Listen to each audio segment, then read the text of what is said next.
Deadline ni Sunny Mañez. Muntikan na akong hindi umabot sa pagsasara ng tarangkahan nang mapahaba ang aking siesta gawa ng katandaan. Habang nagmamadali pa nga akong maglakad, narinig ko pa ang ilang kabataan na nagtangkang ako'y tulungan, pero hindi tinuloy ng isa sa kanila ang nagwika. "Hindi rin naman yan magtatagal." May punto ang bata. Buhat ng taong 2036, natigil na ang pagbibigay ng gobyerno ng Senior Citizen ID dahil wala nang umaabot sa edad na 60. Ilang araw na lang, 60 na ako. Pero ang aking nalalabing araw ay mailalaan sa paulit-ulit na pagdarasal sa pinakaligtas na lugar tuwing sumasapit ang 6:00 ng gabi hanggang mag-umaga. Bawat bayan sa Sorop Mina na dating Pilipinas ay may kanya-kanyang puok dasalan. Napapalibutan na ang mga ito ng metal na haligi kung saan kahit pasabugin ng bombay hindi ito magigiba. Isa lamang ito sa mga teknolohiyang naiwan matapos na ipagbawal ang teknolohiya ni Haring Avid ng Megapotence, isang Europeyong bansa na nakalimutan ko na ang orihinal na pangalan. Iba ang panahon ngayon dahil ang dasal na natutunan sa paaralay hindi ko na magamit. Ngayon laging bukang bibig ay katahimikan dahil higit nangingibabaw ang ingay sa labas ng metal na haligi. Ang ingay ng mga presong pinapalaya upang magpatayan sa loob ng 12 oras.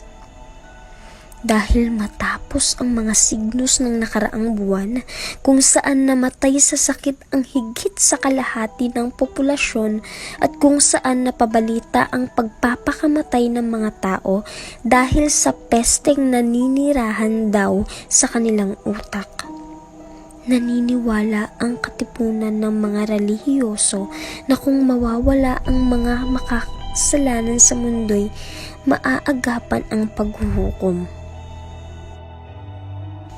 Isang araw, natigil ang seremonya ng pagdadasal nang marinig namin ang kalabog nang bumagsak ang punong obispo matapos siyang itulak ni Faith, isa sa aking mga apo. "Faith, malaking kasalanan ang ginagawa mo, anak. Humingi ka ng tawad." Sambit ng anak ko habang inaalalayan sa pagtayo ang obispo. "Ma, sinasaktan ka niya. Kitang-kita ko." May takot na usal ng aking apo. "Anak, kailanman hindi kita tinuruang magsinungaling." Sinambit ng obispo na siya na ang bahala kay Faith at mahigpit na hinawakan ito sa braso. Nagpupumiglas si Faith pero hindi ako makapaniwala na hinahayaan lang ito ng aking anak na binigyan ako ng mariin na tingin, tila nagsasabing huwag akong makialam. Natigil na lamang ang eksena nang tumunog ang kampana at nasundan ng pagkamatay ng mga ilaw. Sa gitna ng kadiliman, isa lang ang gusto kong mangyari, ang mailayo ang aking apo sa obispo. Ngunit kasabay ng pagbukas ng ilaw ay ang pagkawala ng aking apo. Bigla na lamang humagulgol ang aking anak at niyakap ang obispo. "Patawarin niyo po ako. Hindi po ako naging mabuting ina. Patawarin niyo po ako."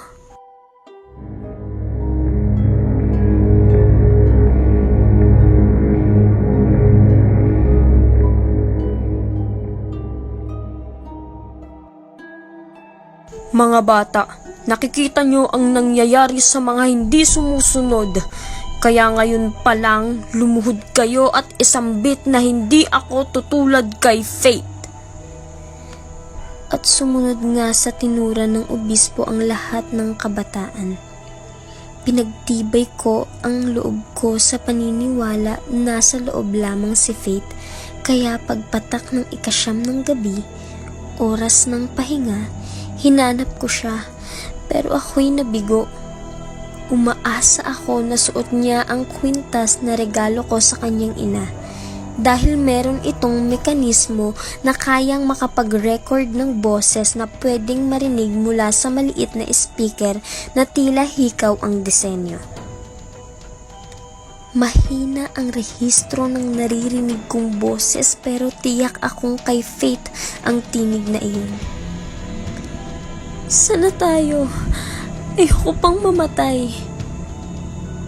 Rinig kong sambit ni Faith.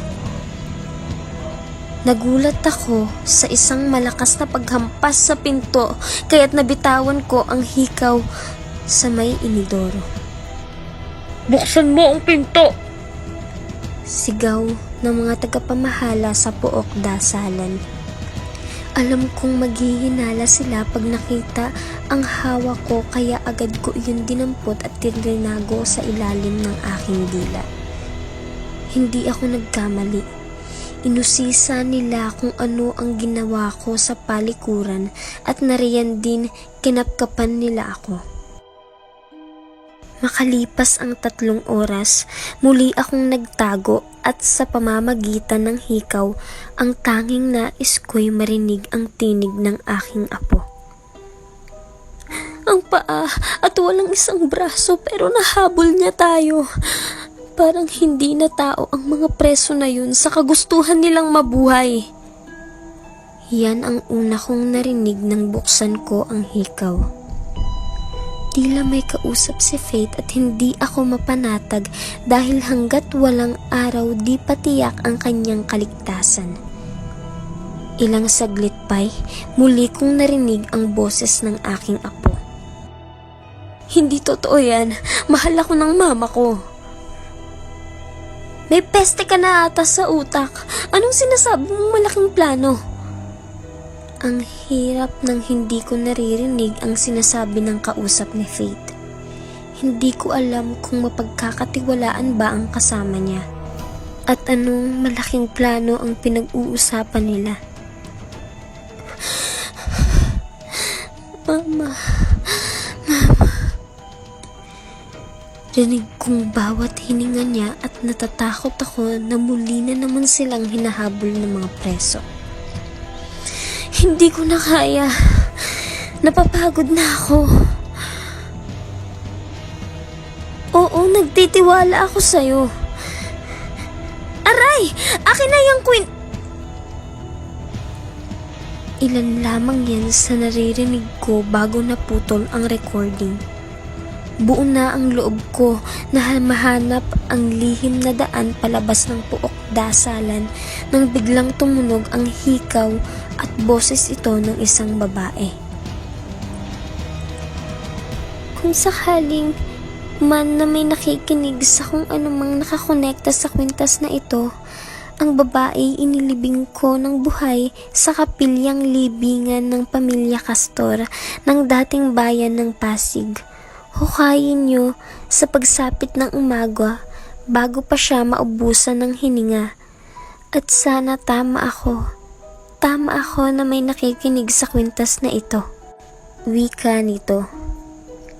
Inabot na ako ng pagbubukas ng Pook Dasalan, kakahanap sa maaaring lagusan palabas, pero wala akong nakita. Pinigilan ako ng mga tagapamahala ng Pook Dasalan dahil sa ginawa kong pagliban sa huling bahagi ng seremonya. Itinulak ko na lamang ang rebulto ng isang santo upang makatakas. Sa sementeryo, natagpuan ko si Faith na binubugahan ng hininga ng isang umiiyak na dalaga. Ilang saglit pa ay mula sa kawalang malay ay nabuhay ang aking apo.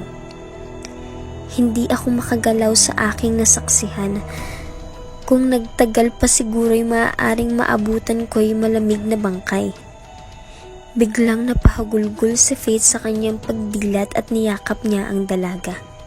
Matapos ang pangyayari kagabi, hindi ko na rin gugustuhing mabuhay pa.